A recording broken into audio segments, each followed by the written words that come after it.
Good evening.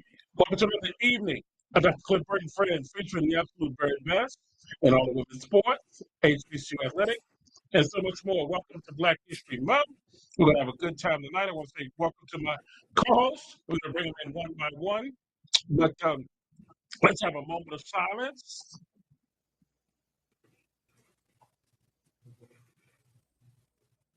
All righty. Before we get started with Jeff tonight with our first story, we want to say we are wishing our prayers for the family of Samantha Guthrie. She is a television personality, reporter who works for, I believe, NBC. Her mother has been kidnapped, Nancy Guthrie, and they're trying to find out the whereabouts of what's going on. Her mother's 83 or 86 or something of that nature, and our prayers are with that family. Now, getting started tonight, and we're going to welcome him in. Let's welcome them all in. Dr. Kemp, hello, how are you doing? Good Welcome evening. back. Thank you. Good evening, everyone. Happy Black History Month. Glad you're listening in with us tonight. All right, thank you. Glad to have you back from the Motor City. Jim, tell everybody hello. What up, though, from the Motor City? Happy Black History Month to you all. All righty. And so tonight we're going to start with this story. A few months ago, a young lady, Sonia Massey, was killed by a policeman. If you remember the story, she was rebuking him in the name of Jesus. He came to her house and he shot this woman in the face. Well, that policeman has received some sense of justice. Jeff, welcome to the show. Tell us about it. Sonia Massey story. Good evening, folks. Yes, this is a long time coming for this verdict. In the case, like you said, a police officer responded to a 911 call.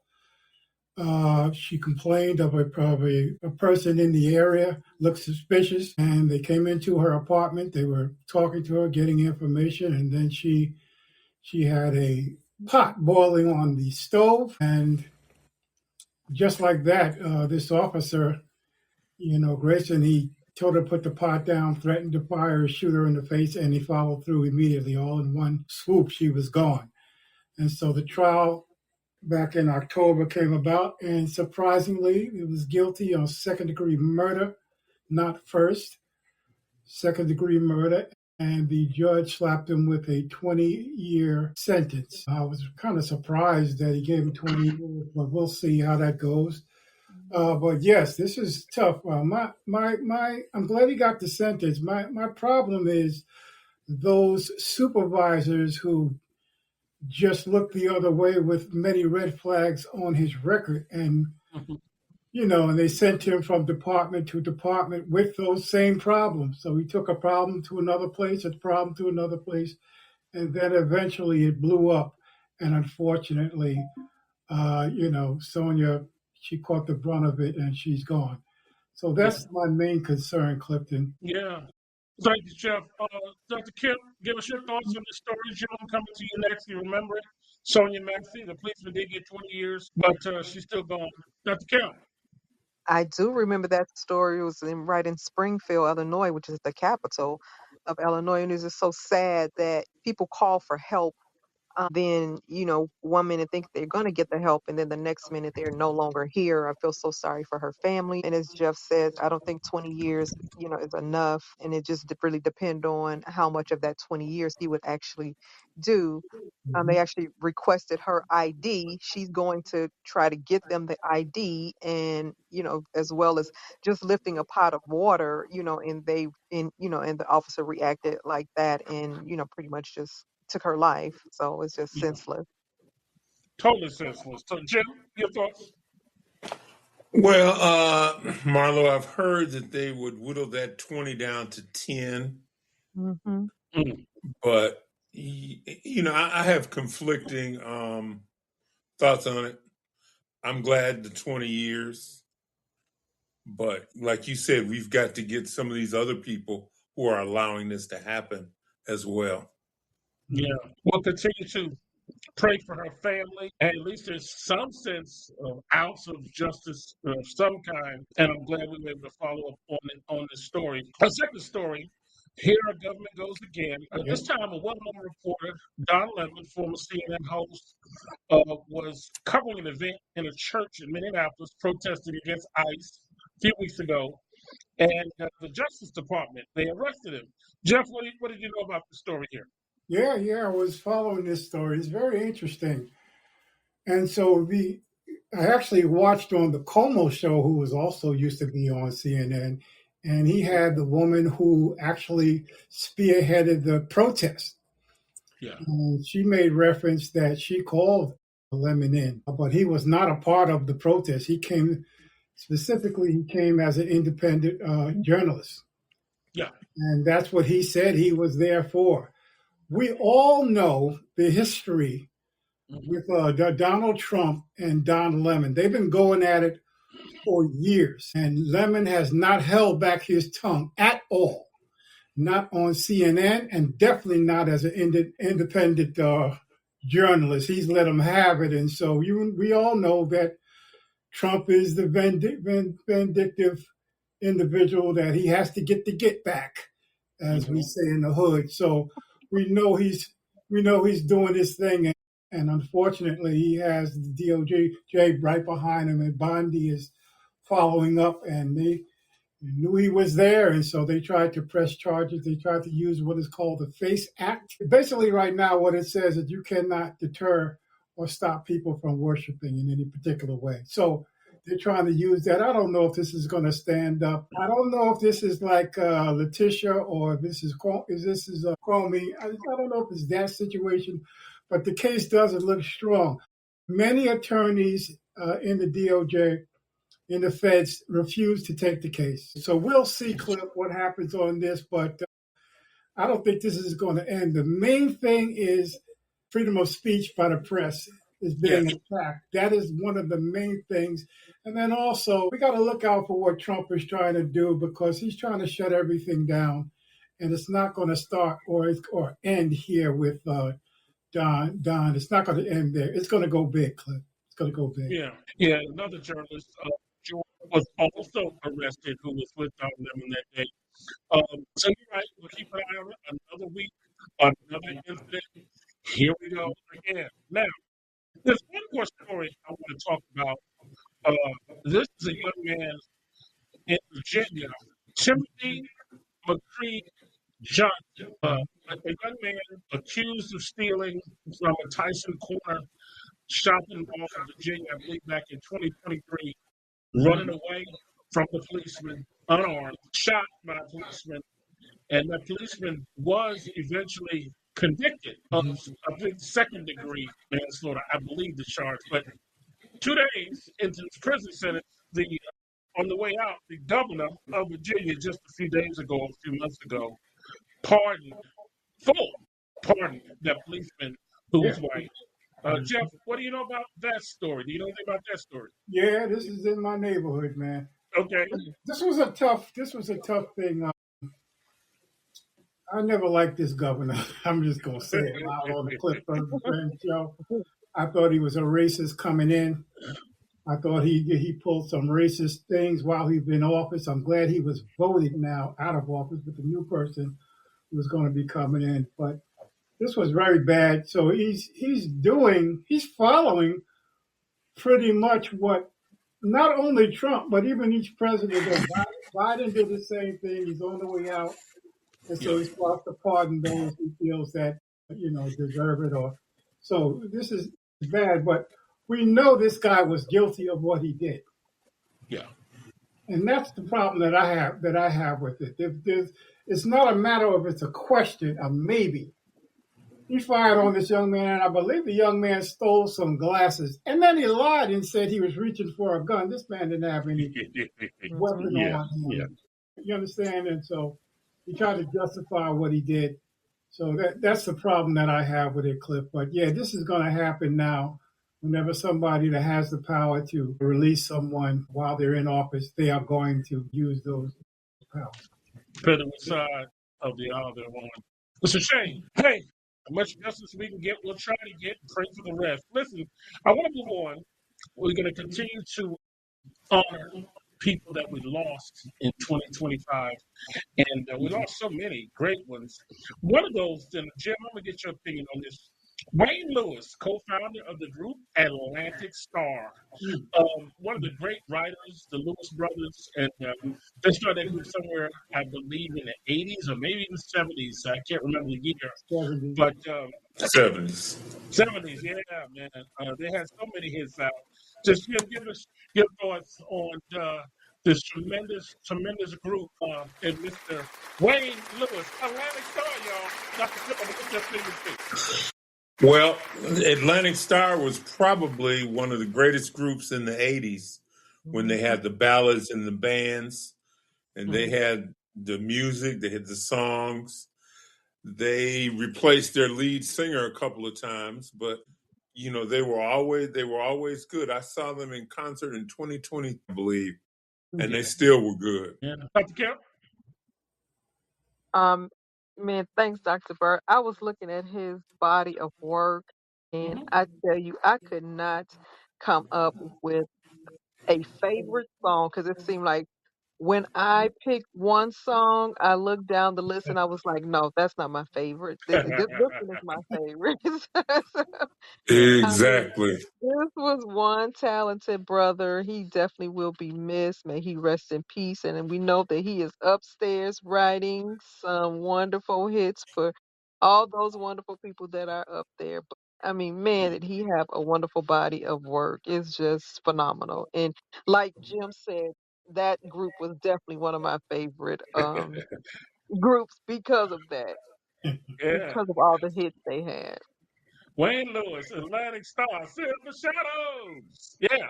All right, now here we go. Mm. Let's talk a little bit. You know, with all this going on, the Winter Olympics is about to happen. Did you guys know that? Oh yeah, Yes. Yeah, the Winter Olympics is upon us. And I was talking about our Women of the Month. Now, this one, we don't talk about hardly at all. Her name is Lauren Williams. She was born September 11, 1983, an American sprinter and a bobsledder. She was the gold medalist in the 100-meter dash at the 2005 World Championships in Athletics and won silver medals at the 2004 Summer Olympics, 2007 World Championships, and 2006 IAAF World Indoor Championship. She won a silver medal in the two women bobsled in 2014 Winter Olympics. What makes her so outstanding? She's one of 6 athletes to have won a medal in both the Summer and Winter Olympic Games, as well as the first American woman and African American at that to do so. So, hey, Lauren Williams, give it up, y'all. Hey, another Jeff will come to you next. Go, let's go. Oh yeah, very exciting. I can't wait to see what she's going to do in this Olympics. And she's actually just been chosen to be one of the flag bearers for the US. So Wow. that's exciting. So I can't wait to the opening ceremonies just to see what she does as well as all the other athletes for the Winter Olympics and for the United States. I'm excited. Absolutely. Jeff, give us your thoughts on this young lady here. Yeah, Dr. Kemp, my sentiments exactly. I'm glad that she's able to represent the country, carrying the flag. That's a positive thing. Anytime you see a sister up front and they're letting her shine, that's a great thing. But man, going back, she's a 2 seasonal. Yeah. Mhm.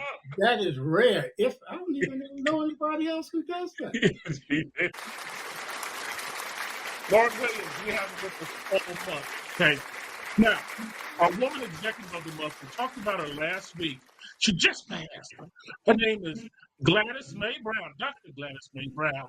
She was born October 27, 1930, and she died January 17, 2026, an American mathematician. And she was known for her contributions to mathematical modeling of the shape of the Earth and work on the development of satellite geodesy models, which were later incorporated into the Global Positioning System. We know it as GPS. She was inducted into the United States Air Force Hall of Fame in 2018, and she was awarded the Webby Lifetime Achievement Award for the development of satellite geodesy models. We have it with us all month. We're going to talk about her early life, education, her career. We're going to talk about her legacy. This was one great woman, and we're going to keep her with us, keep her on the tongue. I'm not going to go into much tonight. Just introduce her. But we have her with us all month long. We're going to take a commercial, and then we're going to come right back with some athletics, okay? Here we go.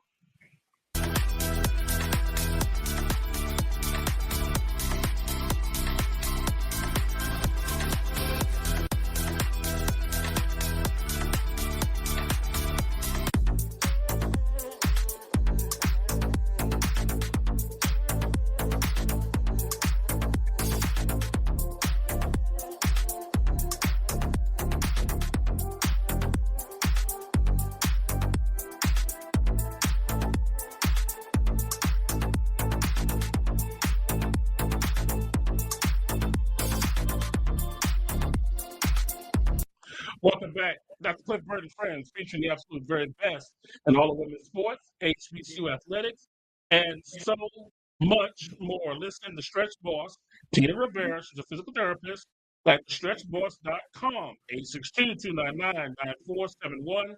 That's the Stretch Boss at yahoo.com. If you're in the Tri-City area, give her a call, check her out. Welcome to our 8 engaged listeners in county. Welcome back, Dr. Cliff Burt and Friends. Also, welcome to our friends from Detroit, our listeners, WGPR 107.5 HD2 FM. That's out of Detroit. Every Sunday night, you can also hear us on that station at 6 p.m. Now, Dr. Kim, basketball season tournament time is here.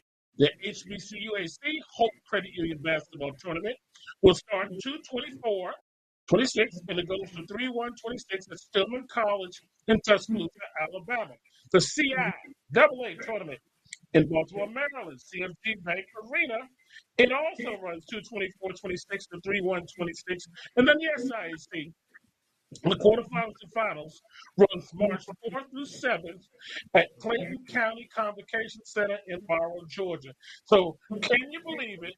Basketball season, March Madness, 2 of the tournaments will start in about 2.5 weeks. Dr. Kim, let's have some scores. What do you have for us? Let's start with the CIAA. What do you have for us, Dr. Kim? Let's get the conference records only. All right. I cannot believe it. Like you said, 2 weeks away, and then the madness starts. I just Come cannot on. believe it. But here Yeah. we are.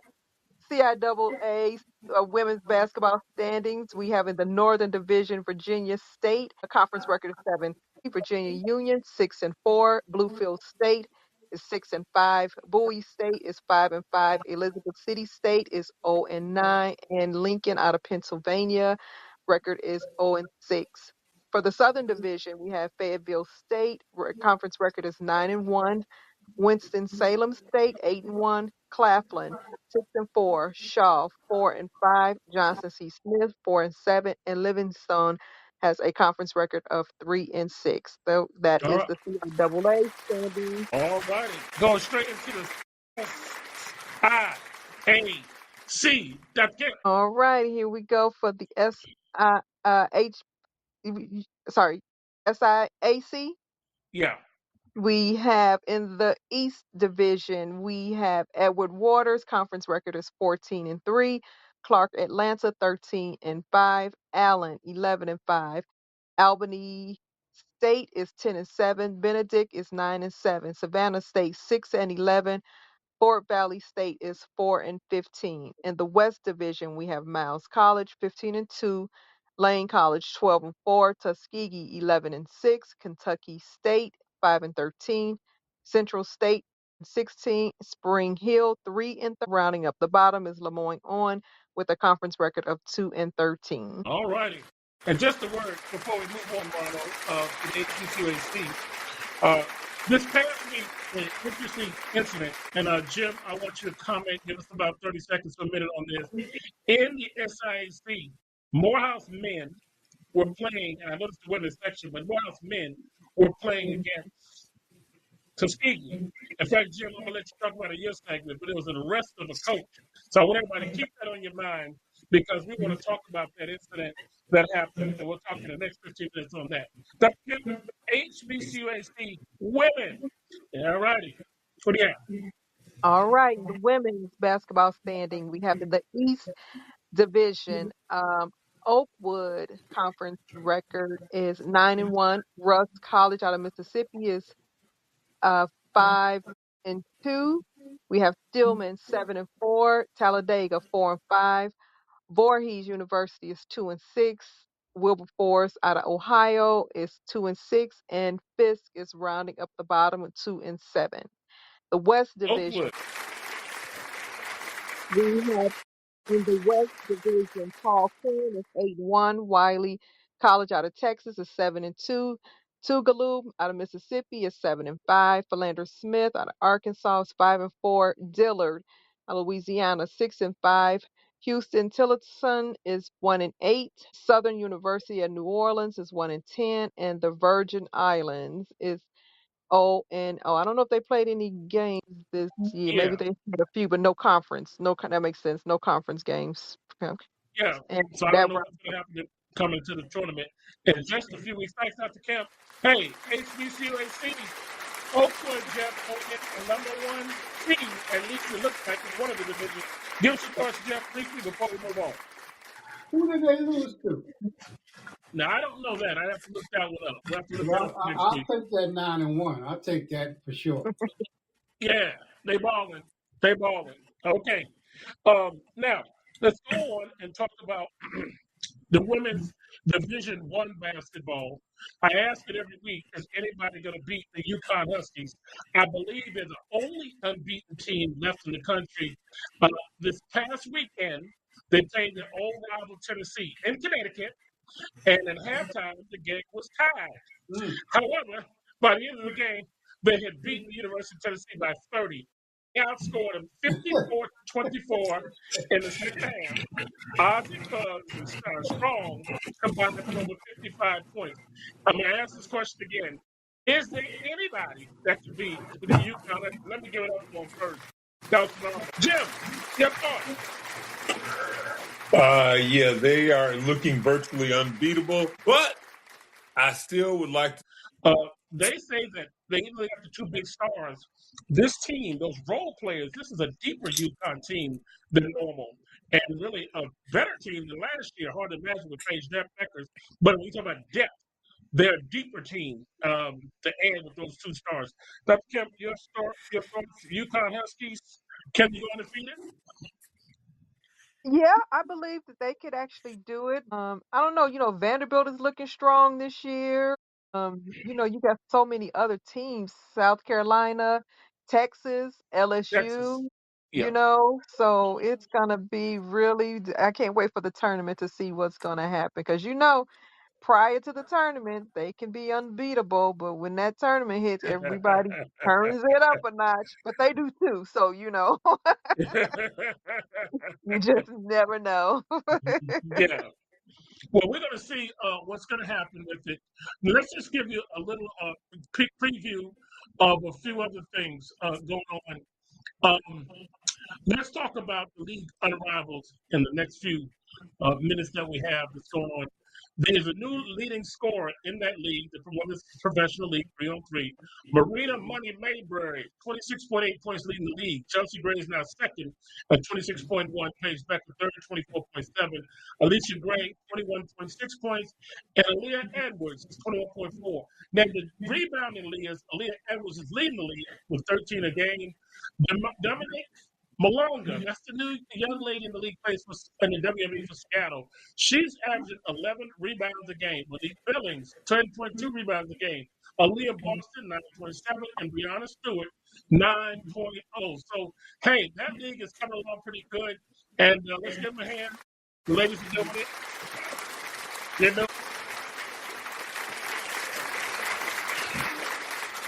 The ratings are pretty good. They say not as good as last year, but the ratings are still pretty good. Now, Do they, or any of the team? Do you know do they have as many teams as they had last year? more. They have more. They have Two more. 8 this year, Jim. Well, they had 6 Yeah. last year. Yeah. 8. Now, I think one thing that could be contributing to the slight decline, there's no girl from Minnesota. So Sha'Carri has surgery, and no Asia Wilson, she didn't play last year, and no Angel Reese. Okay. Mm-hmm. So those 3 are big draws. Or even what's our Iowa Fever player? Caitlin Clark never played. Yeah, she never played either. I'm Yeah, like, well, I'm but you're having a right. senior moment. I couldn't even think of her name. All right. So, but yeah, She it's still a great league. It's still a great league. Uh huh. Now, tennis. All righty. We've got some champions down there in the land down under. And first, I want to say congratulations to Alcaraz. Alcaraz, I think is his name, out of Spain in the men's division. At 22 years old, he has now won every Grand Slam. This is the first time winning the Australian Open. And more, I'm impressed with Djokovic. He played in the finals. Djokovic has won 24 Grand Slams, 10 Australian Opens, and at this stage to just be making it to the finals and won the first set before Alcaraz took over. Congratulations to both of them. Both of them, a tremendous job.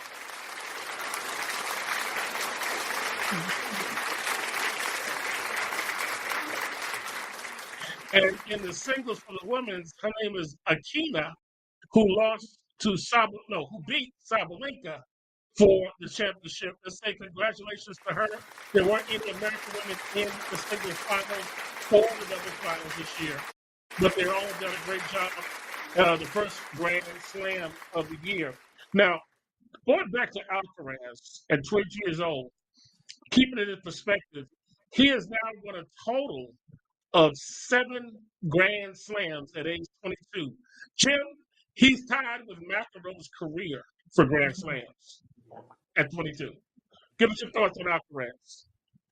Well, he's got nowhere to go but up, and he's been doing very well. You know, he usually has Yannick Sinner to compete with, but Djokovic beat Sinner. Yeah. So, and Sinner is fairly young too. So I think that's going to be, I'd say at least the next 5-7 years. The major Those battle. two will be competing with each other. No doubt about it. No doubt about it.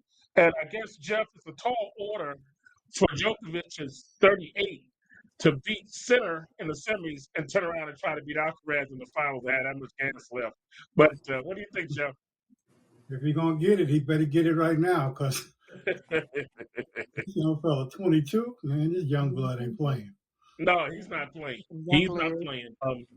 He'll be the greatest, and I know I'm stepping out here real early, but if he stays healthy, he could be the greatest Spaniard to ever play. And that says a lot with Nadal and all that he's accomplished. But this guy, woo! All right, we'll keep up with it. Last thing before we go to break and turn it over to you, Jim, I want to get to this. For the second time in 2 years now, Sha'Carri Richardson was arrested last week, speeding down a car in Florida, 104 miles in a 65-mile zone. Last year at an airport, charged with assault of a boyfriend out in, I think, Seattle, Washington. We know about her running, or her marijuana episode in one of the previous Olympics trials, times that kept her from playing in the Olympics prior to this past one. Just give us your thoughts of how far and how short a leash she's going to be on, because this is too many incidents, I think. Jim, I'm coming to you first. Well, you have a sprinter that gets caught speeding, but I think that she'll be, because the Olympics for Summer Olympics are 2028. I think she just needs to stay out of trouble until then. Yeah, I agree with the Jim. I was thinking the same thing. I was like, well, she was going about as fast as she runs when she, so yeah, I hope she does, because, the press and people tend to bring up those things, even if Yeah. she is, one of the greatest sprinters, and then it can definitely hurt her sponsorship. But hopefully she can mature enough to get some things out of her system and, and realize that, okay, it's time for me to settle down and do what I need to do and take care of business and forget all of the foolishness. So hopefully she will, and she has to start training to get ready for the 2028 Olympics. So I hope there wasn't any drug paraphernalia involved in the reason why she was going at those speeds. The problem that I have is you came in and you had difficulty. The fans were giving her a hard time, and then she turned it around with that win. supposedly had gotten control of all her stuff, took the wig off, all that, that extra stuff. And then she blossomed big time. The Jamaicans, she was given the Jamaicans problem. Now the world loves her. And then you go in a reverse, because what happens is it's not just her if she has an accident and gets injured. It's the USA team. And then the young ladies that are following behind her have even more pressure on them, because she wasn't able to hold it together. She has the world at the tip of her fingers. Yep. Tip of her fingers. And she can blow it not only for herself, but then give issues to those young girls that are looking up to do things that she has done. Well said. Well said. We're going to take a quick commercial. We'll be right back.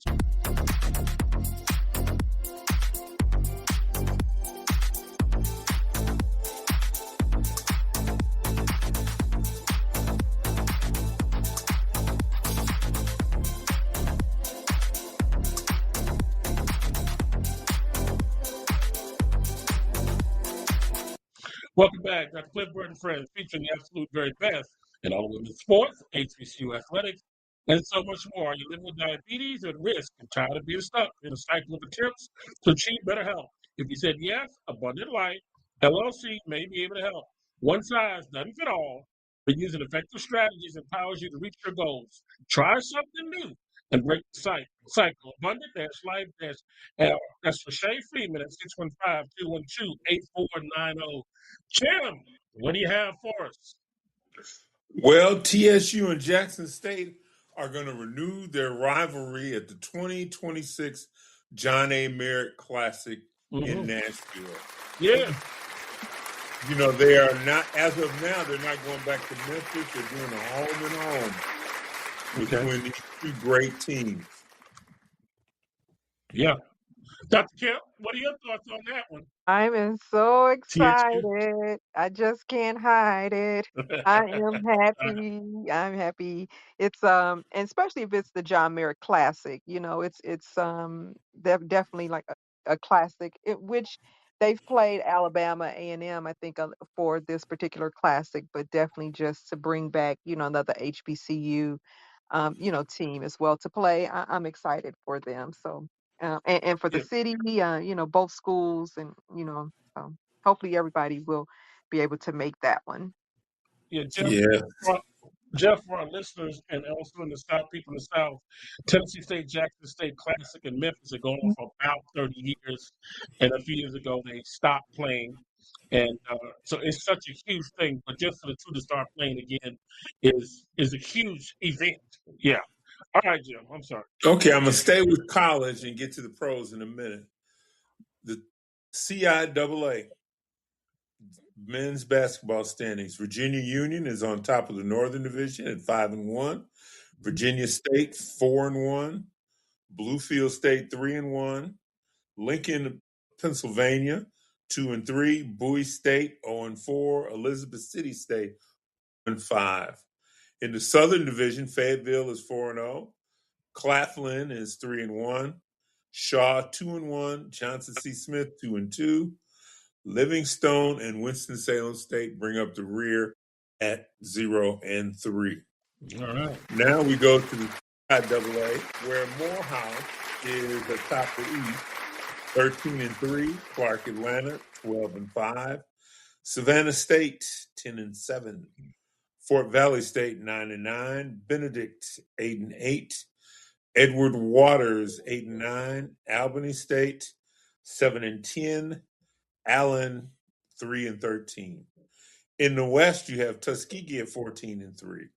Miles at 12-5. Central State at 9-9. Lemoyne Owen at 6-9. Lane at 6-9. Kentucky State at 5-11. And Spring Hill at 2-14. All right. Now, as Cliff told you earlier, and as we look at it, this was a battle of first place in the East and first place in the West. And what happened is Benji Taylor told the security guards to get the Morehouse football players out of the line. Now, the game happened in Atlanta, So one can safely assume that the policeman took him under custody because, no one said that he was arguing or being unruly. But the SIC has opposed a fine on Morehouse College of an undisclosed amount and will require corrective measures to ensure full compliance with conference security policies moving forward. SIAC holds its member institutions to the highest standards of sportsmanship, professionalism, and institutional accountability. Our historic institutions are expected to provide the competitive environments to prioritize safety, dignity, and mutual respect of student athletes, coaches, and officials and fans. The conference remains committed to upholding these expectations, to ensuring that all SIAC contests are conducted in a manner consistent of our shared values. I'm just going to say something real quick, funny. I know Cliff will find it funny. I bet you would have liked to have seen that when you played Lemoyne Owen that time over Lemoyne Owen. Yeah, let me ask Jeff, being in security, and Jeff, we're going to give you some time, a little extra time after the break as well. But Jeff, the incident here was Morehouse football players got in the handshake line. And Jim, when I read this article, they said they were also talking, smack and all this stuff. Of course. They had beat Tuskegee, I believe. And the coach just asked the security guard to, hey, get them out of the line before something jumps off. And the security guard gave the Morehouse down, put the handcuffs on the coach in front of his family and everything. Give us your thoughts, Jeff. Well, what was the reasoning that they put handcuffs on the coach? That's what I'm trying to figure out. He was from Tuskegee. Jim? Yeah, I'm thinking it was home cooking. Basically. That's crazy. Situations like, first of all, it's hard for a security guard to deal with, or security guards to deal with an environment like that. That's a heightened environment. These guys are already on go. They already on go, and they talking junk at the same time. You got to address those issues. You got to see those issues and address those issues before the game even starts. You got to prepare. What are we going to do for this one game? Are we going to keep these rivals separate, not go through the handshake when they're talking junk? Especially if you see them talking junk for 4 quarters, for the whole game, and then also now you want to bring them together? What makes you think they're going to stop talking when they get closer to each other, especially the winning team? So you got to see those things before it happens, Cliff, because once they get close, it's over. Yeah. I think and I saw the film where they arrested him, that they should have turned around and the rest of those security and got those football players. I've been down there. I played in those games at Morehouse, and I was even there when a fight broke out ready to start the second half. We didn't get to the end of the game, but sometimes, and I'm not knocking Jim's son's alma mater, but they can get a little. Anyway, we all do, young kids. I get it, Jeff. Yeah, man. Yeah, that's a hard call. So go ahead, Jim. But, when you have people that are non-participants in the game in the handshake line, they got to go. Yep. And I think the security guard knew that. I don't know if he just didn't want to deal with it or what. But moving on. Hold on, Dr. Kemp, what did you say? I thought ICE was in the building. Did you see it in the tape? Dr. Kemp, go ahead. Give us a comment.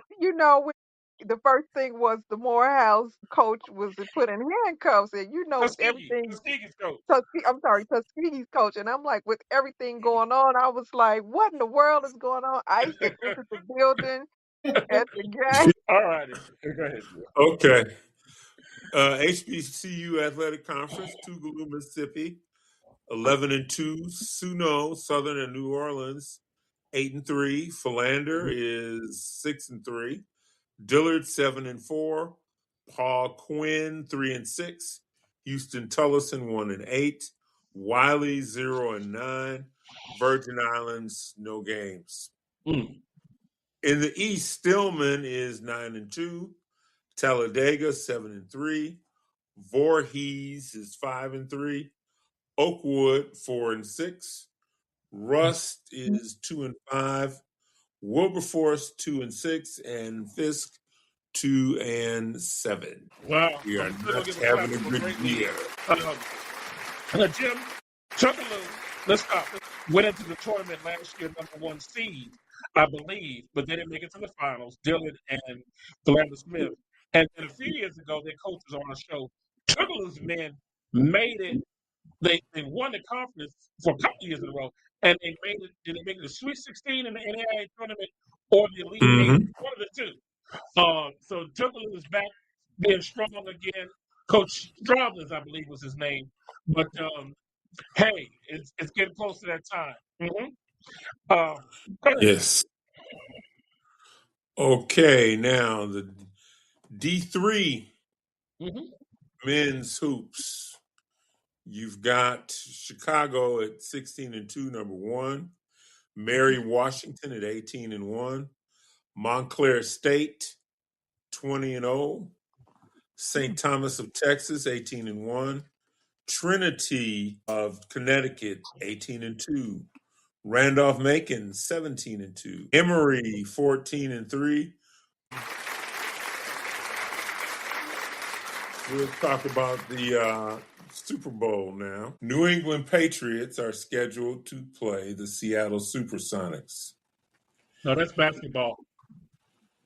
Seattle, and that's all basketball. Seahawks, right? Yes, Seahawks. Did I say Supersonics? I'm sorry. Yeah, but Gus Williams. Gus Williams, Freddie downtown. Too many S's right there. Seahawks are scheduled to play the New England Patriots, not to be confused with the Boston Celtics. But anyway, this series, both of these teams have a good defense. I think that the key will be the quarterback position. Sam Darnold's had a great year. Can he have one more great game? Drake May, has had a good year. His playoffs have been up and down. He's had a lot of interceptions and fumbles. Okay. Can he play up to his capability? Now, one quick fact about Drake May, his two brothers won a national championship in basketball at North Carolina, where he went to school. And his other brother won a national championship in Florida in baseball. So he's got championship pedigree. All right. So we're going to see whether or not he can come through with a clean game. I'm not going to say perfect game, but a clean game. Cut down on the interceptions and turnovers. All right. Seattle had a... Yes, Just stay right there. We're going to take a commercial. We'll come right back. We're going to continue on with the Super Bowl and also Coach Belichick, okay? Quick commercial.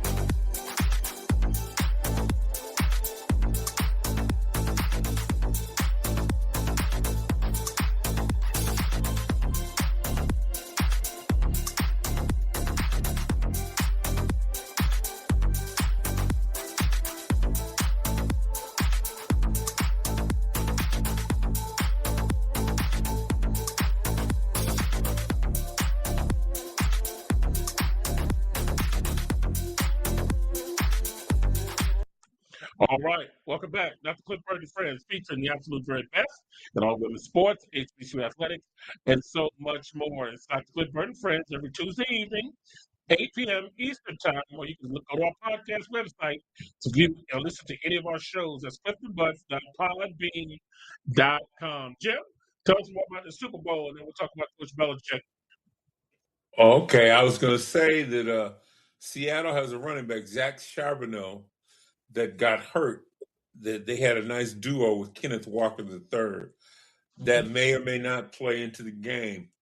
But if Sam Darnold can get to Jackson Smith and Jigba early and often, I think Seattle should win this game. Dr. Kemp, your thoughts on the Super Bowl?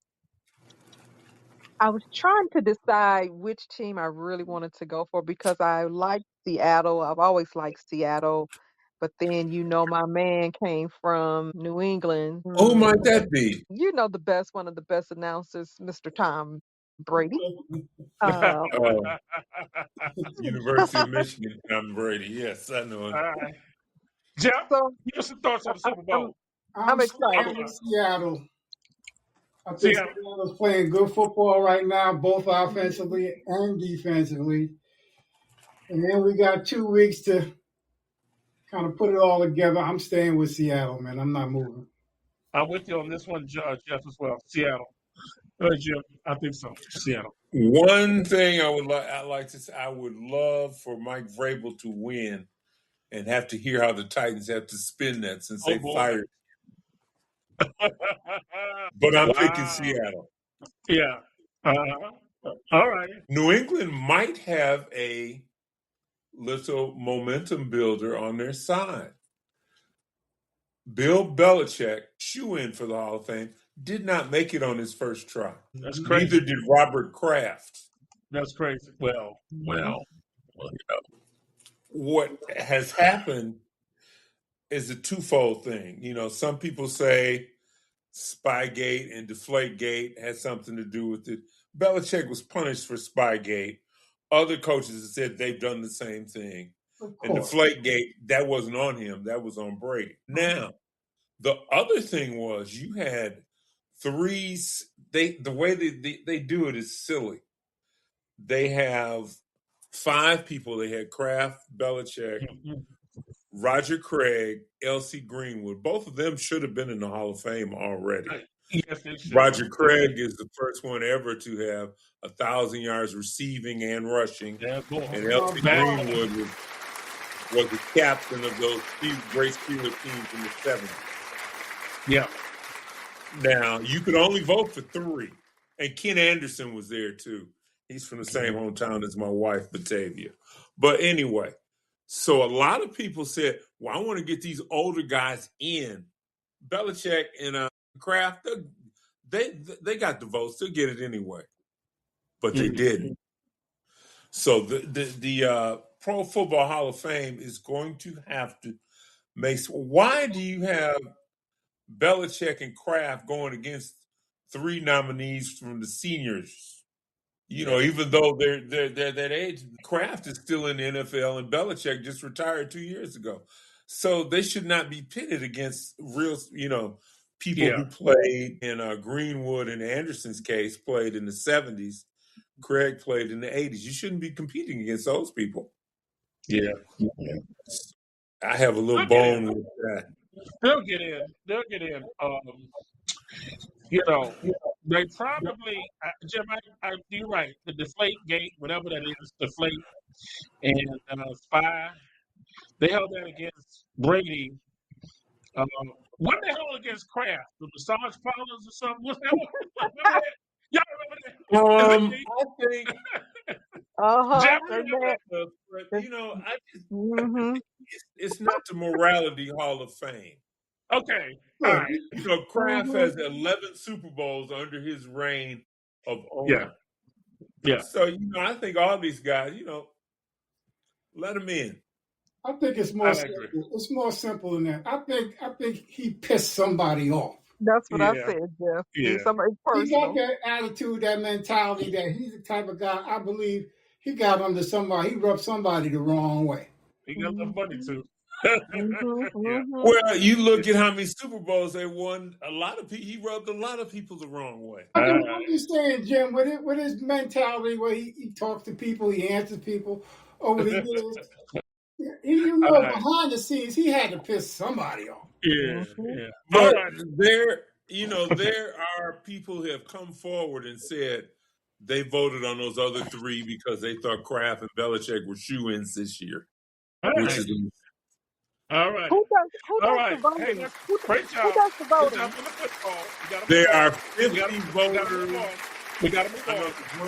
Talk a little bit of NBA. We got to move on. The All-Star, no.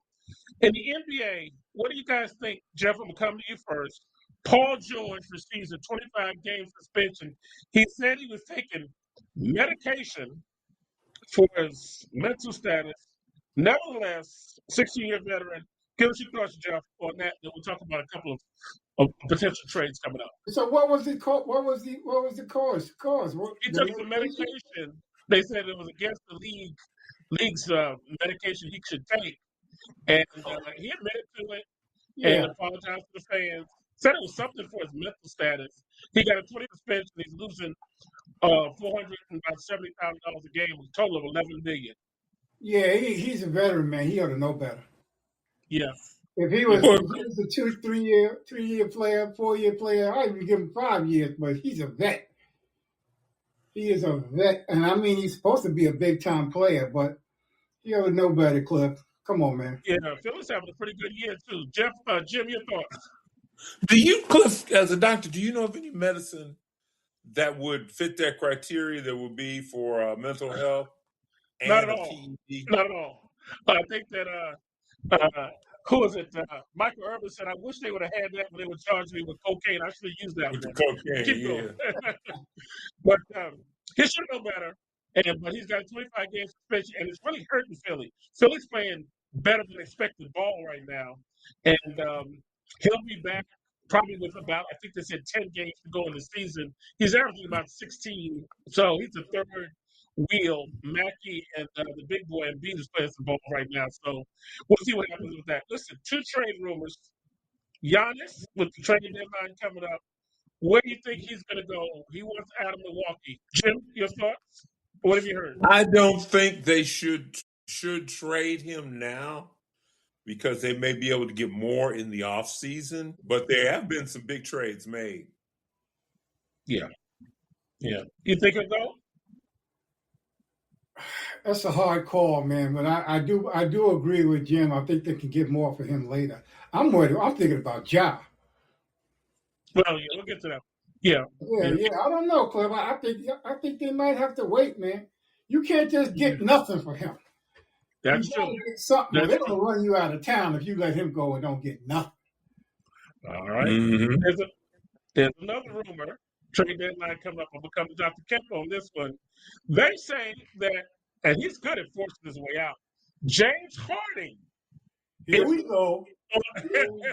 Dr. Kemp, I'll let you go first. He's trying to force his way now out of the Clippers, or the Clippers may be trying to get something for him.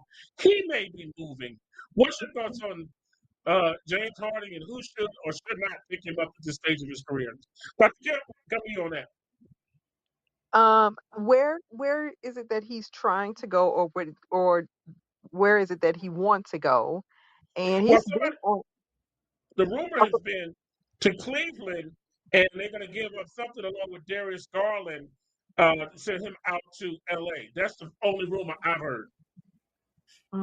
He wanted them to pick up his player option of $41 million. Wow. That factored into it, but he was traded to Cleveland for Darius Garland and a second round pick.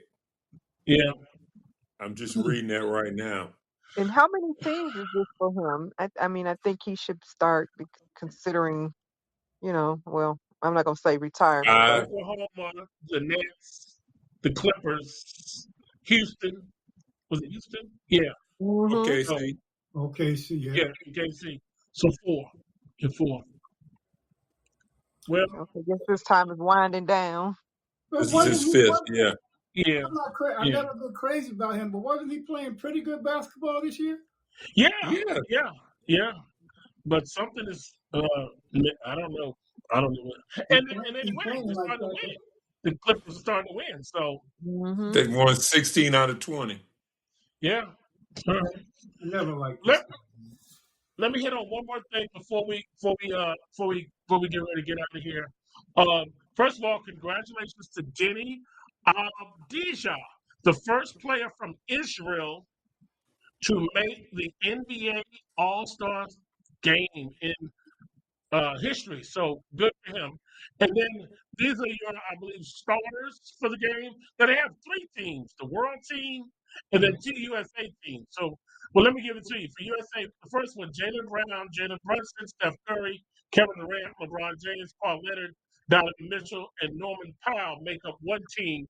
Kawhi Leonard was named by the commissioner to the All-Star game. He wasn't going to make it at first. Then the second team: Scotty Barnes, Devin Booker, Cade Cunningham, Jalen Duran, Anthony Edwards, Chet Holmgren, Jalen Johnson, and Tyrese Maxey.